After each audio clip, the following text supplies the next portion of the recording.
Hello students, this is Vidya here.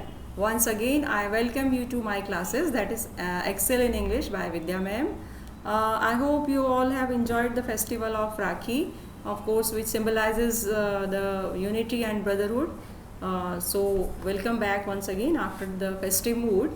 So students, before beginning today's lesson, of course, we will review our previous lessons also for a few minutes. But before that, let me share some other views also with you, which will help you in your competitive exams also. First thing which I want to share with you is that if I talk about language, so how you can improve your language, a few tips I would like to give to you.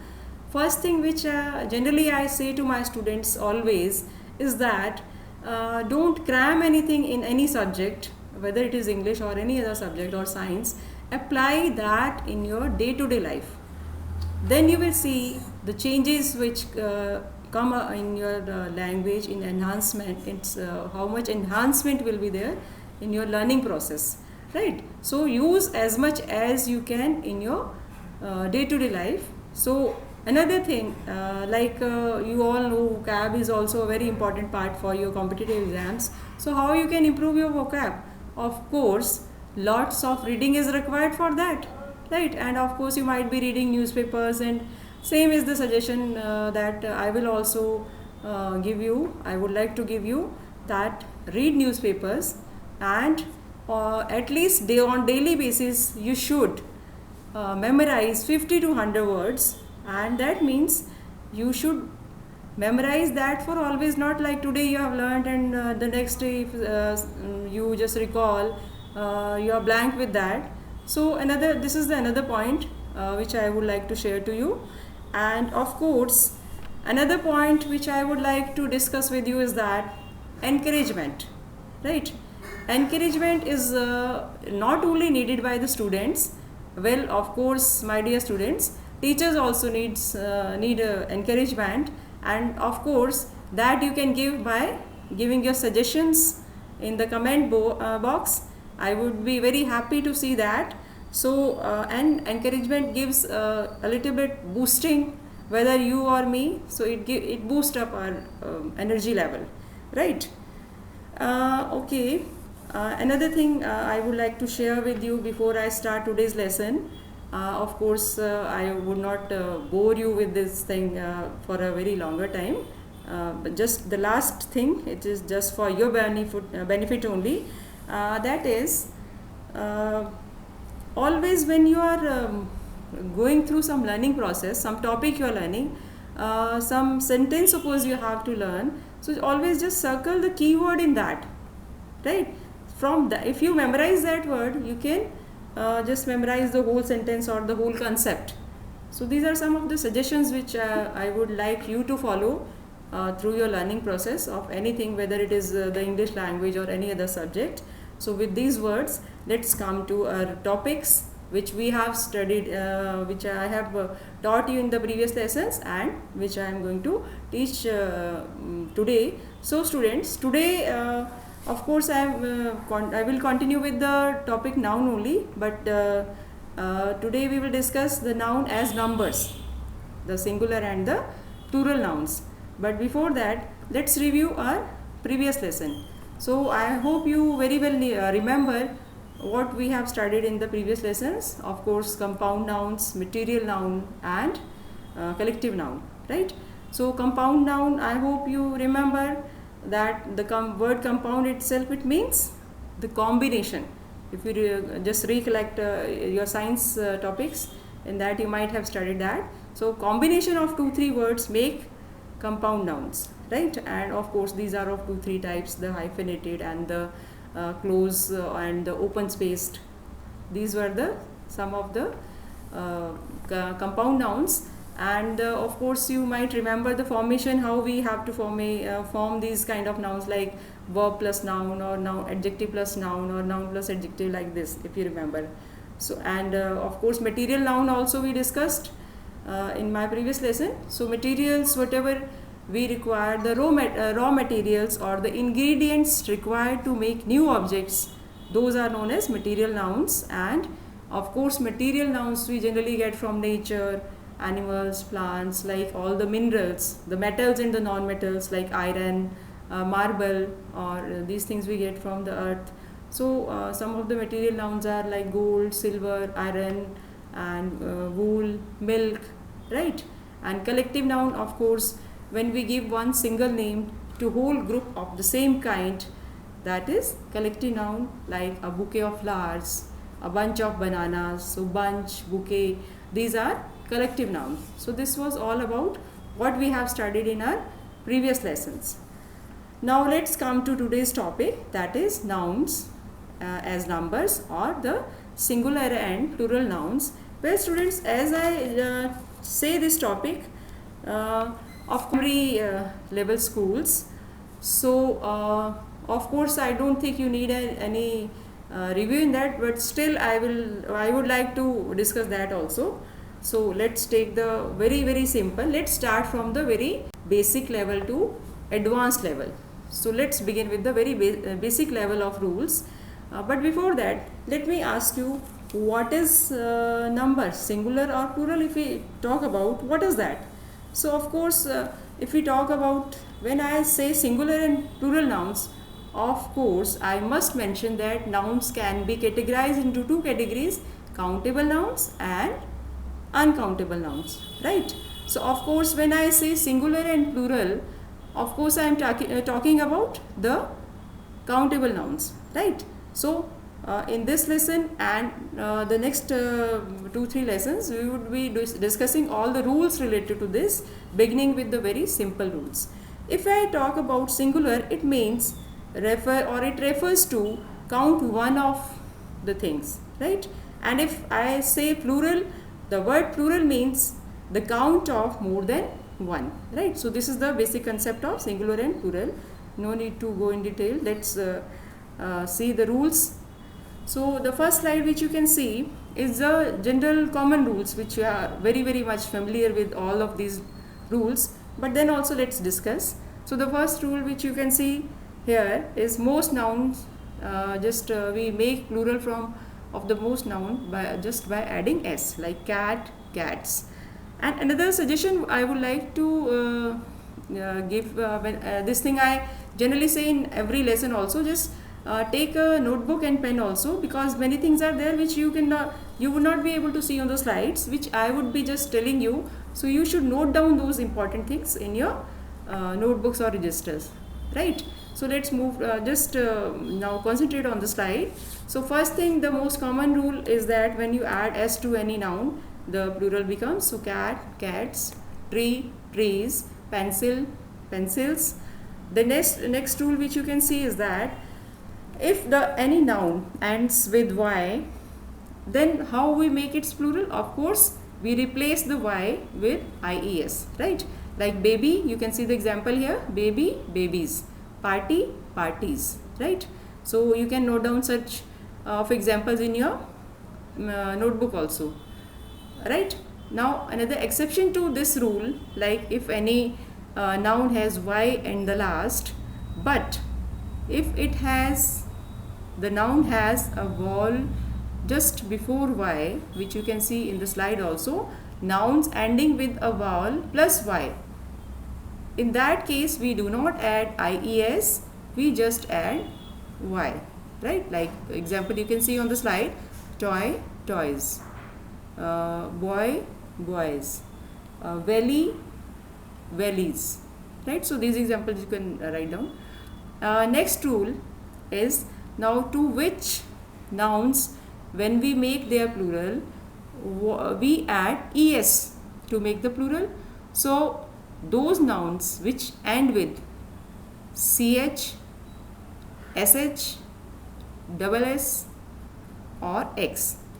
So that means the nouns which end with these alphabets, when we make their plural, we just add es. So now let's take some examples. Like if we talk about ch, so the example given here is church, and of course some other example like bench, bench, benches, church, churches. But there is an exception to that. Just note down this in your notebooks. It's very important. Just pay attention to this thing, that generally when any word ends with ch, the sound is of consonant sound, that is ch. When you pronounce church, what sound is coming? Ch. But there is an exception to this thing. If the sound ch is not coming, instead of ch, the sound which comes out is k. Right? Then we do not add es. Let me give you explain this with an example, like stomach. Now stomach of course ends with ch, but the sound which is coming when we pronounce it is k. Right? So in that case, we do not add es. We simply add s. So note down this in your notebooks. This is an exception. Rest of the words which will be end with sh, like brush, brushes, right? And double s, boss, bosses.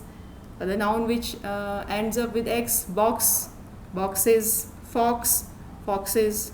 So these are some of the nouns which, when we make their plural, we add es to those nouns, right? Let's move to the next one. The nouns which end with f or fe. The nouns which have f or fe at the last, when we make their plural, we just in place of f, the f is replaced by the alphabets ves, right? Like the example you can see here, love, loves. Another examples of this category are roof, roofs. Now let me clarify this thing also, like roof. But we do not add, this is also an exception, we do not add ves to this when we make its plural. So what is the reason? The reason is there is double o in this, roofs. So this is an exception in this case. So just note down the exceptions which I am explaining in your notebooks. Although these are the very, very simple rules which I am discussing with you. So the next rule lies here is nouns ending with the vowel and o. Remember this thing. Generally if o is there, we add es to them. But if there is a vowel before o, then s is added. Radio, radios, right? Piano, pianos. Es is added in that. With the next rule which you can see here, nouns ending with a consonant plus o, in that case we add es, right? So, and one more thing which is very, very important to remind you here is that there are still some nouns ending with o in which both s and es are correct.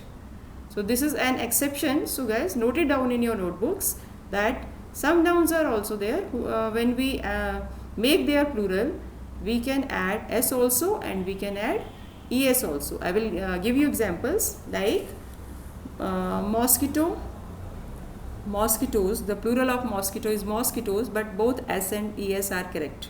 We can add as s also and es also, right? Now another example is commando, commandos, right? So these are some of the examples. So these guys, these were the very, very simple rules which I discussed. Now let's move to a little bit more higher level. Of course these rules so you have studied in your primary classes or like that, so we will not go into the depth of these. Let's move to the next rules. So as you can see on the slide, this also is it does not need much explanation. This also you have studied. This is not a new concept for you. So just you can see on your slide some of the irregular plural forms. Now what does this mean? Irregular plural forms, it means when the singular and plural are two totally different words, right? As you can see in the example, the plural of child is children, plural of foot is feet, tooth, teeth, mouse, mice, man, men, women, women. So these are some of the irregular plural forms, and some more I would like to add to this list, like ox, oxen, So in this way, these are some of the irregular plural forms where the singular and plural are totally different from each other, right? So I hope no more explanation is required in this. So let's move to the next rule, which is, you can see on the slide, there are some nouns which end up with s. That means they have s at the last, in the last. They look like plural, but actually they are considered singular in meaning, right? That means although they have s in the last, but their meaning is also always considered as singular, right? So some examples you can see on the slide. The first one which is given is measles. So do you know, students, what is measles? Do you remember you have studied in science the communicable diseases or the non-communicable diseases? Do you remember? So this is one of the diseases you might have studied in that.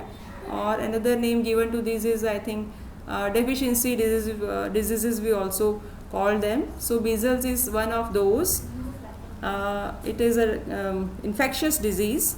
So although s is added, but it is a singular term. So like you can see the example also here given in the slide. Measles is a communicable disease, right? So the next example is news. So news is also considered always singular, like no news is good, right? Next example you can see is economics. When I say economics here, there are many subjects which s is added, and of course you remember all those like mathematics, physics, statistics. So to all these subjects we generally add s, but they are single, we consider them as single terms only. The terms used for these are the names of the subjects, and but the verb which always goes with them is singular verb.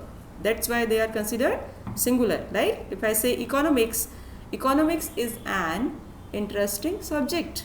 Of course it is a very difficult subject also, I know it very well. So this goes with singular verb. That's why they are considered singular in meaning, right? So another example which you can see on the slide is politics. So politics is also it conveys the singular meaning. Politics is a dirty game. So these are some of the nouns which have s in the last, but they are considered as singular in meaning, right? With this word, let's move to the next rule, which you can see on the slide. Is, of course, with this concept also you are familiar, so I don't think we need a very deep explanation in this. Just I will read out the nouns. So some rules are there, some nouns are there. A few nouns have the same singular and plural forms. That means when we use them in singular form, same word is there, and when we use them in plural form, then also same word is used, right? That also means that they go with singular verb also, and they go with plural verbs also. Let me explain this with examples, but first I will read out the examples which are given on the slide. The singular of sheep is, the plural of sheep is sheep only. Then Chinese, the plural is also Chinese. Moose, the plural is moose. And grapefruit, the plural of grapefruit is also grapefruit. Then deer, same plural is deer. Salmon, the plural is salmon, right? Now let me take some examples of this. He bought a sheep last month, right? And if we have to use this with a plural verb, the sentence goes like this: the sheep are grazing in the field. So one one noun is shown here using both the singular verb and the plural verb. So these are some of the nouns which have same singular and same plural. Okay, with this let's move to the next rule. What is that? Let's see. So the next rule is, students, a few nouns have only plural forms. Now I think this might be a very little bit of confusing. What does this mean? It means we use these nouns in plural form only.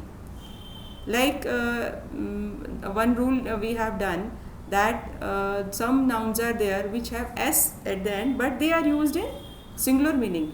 But in this slide, the rule which you are just watching here on this slide is that these are some of the nouns which are always used in plural form.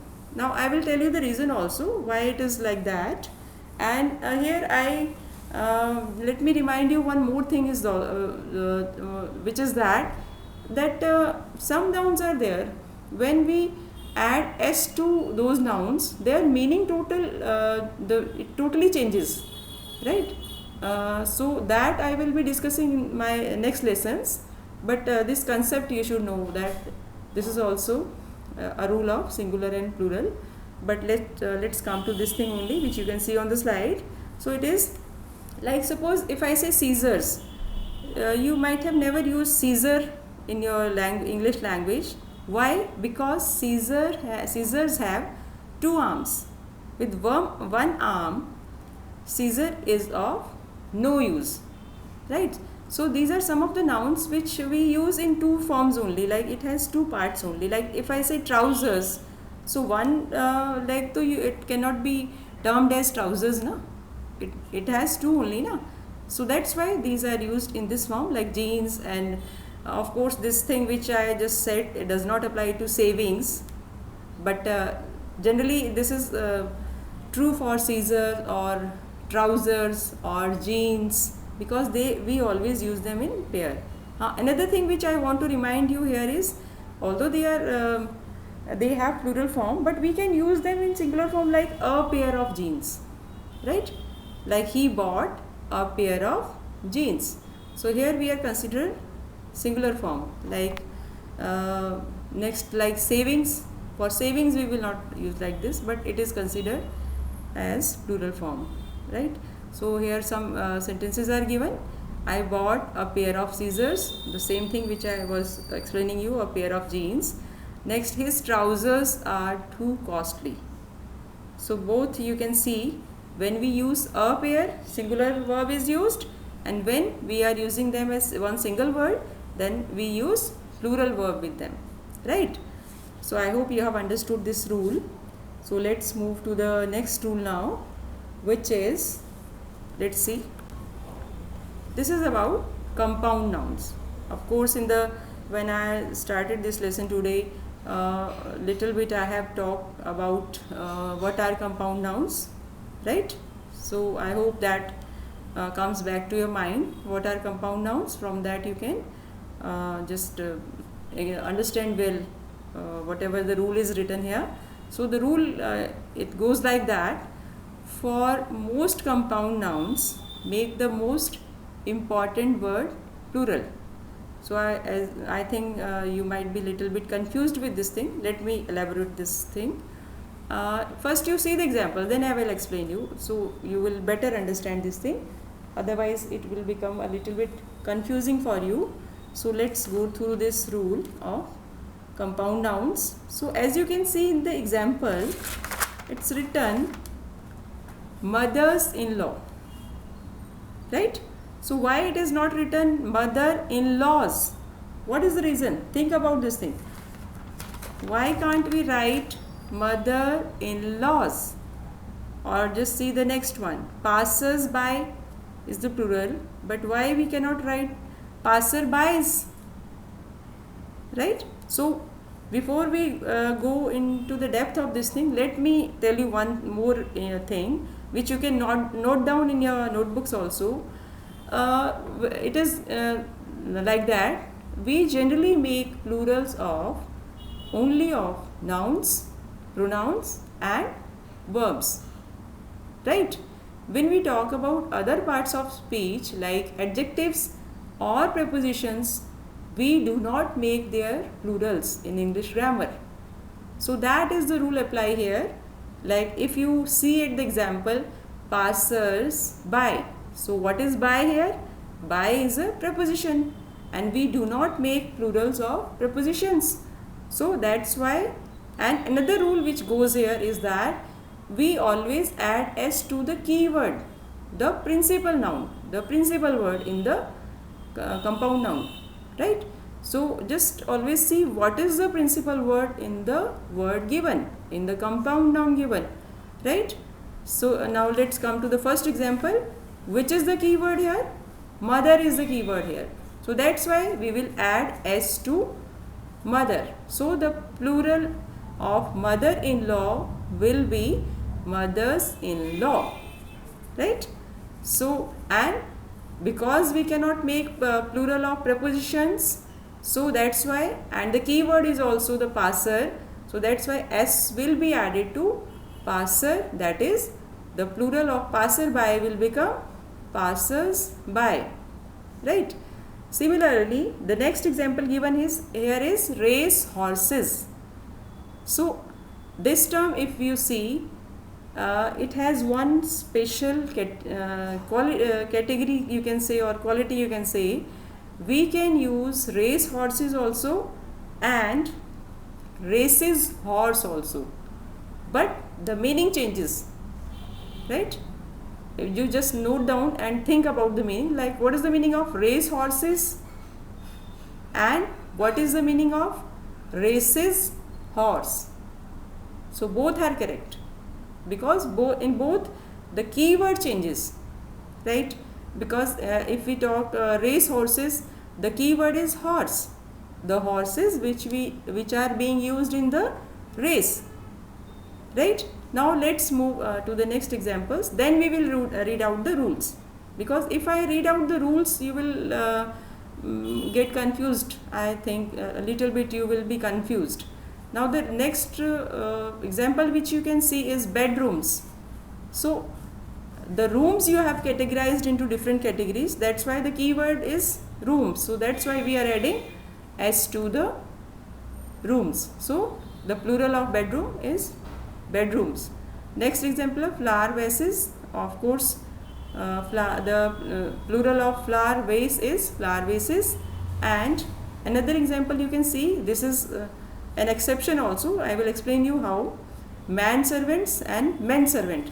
So this is another rule also applies in it, which I will discuss later on, that some words are there whose either we have to use s, or we can use, like we can use man servants also, and we can use men servant also. The meaning of both is same, right?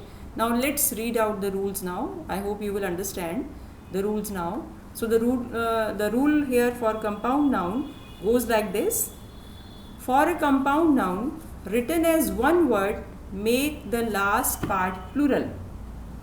So this is for the example which I have read, bedrooms. The last part is rooms, right? So this rule goes to this example. Next rule which you can see on the slide is, for a compound noun written with hyphens or is separate words. This means the examples which you can see, mother-in-law and passers-by. This rule relates to these examples. Make the keyword plural. Now this concept I have already explained you. What is the keyword concept? So whatever keyword is there in the word, in the compound noun, that you have to make plural. So I hope guys this is clear to you, and if any doubts you have, you can ask me in my comment box, or with these words I hope you have understood whatever rules we have discussed in this slide. With this, another thing which I would always like to remind you, subscribe my channel, like it, and of course share my channel with others also. And with these words I hope you have understood. And another thing I would like to add, that till now we have not done any exercises. So what I feel that there is a requirement for the exercises part also. So that I will be continuing when we will finish the rules for the singular and plural nouns.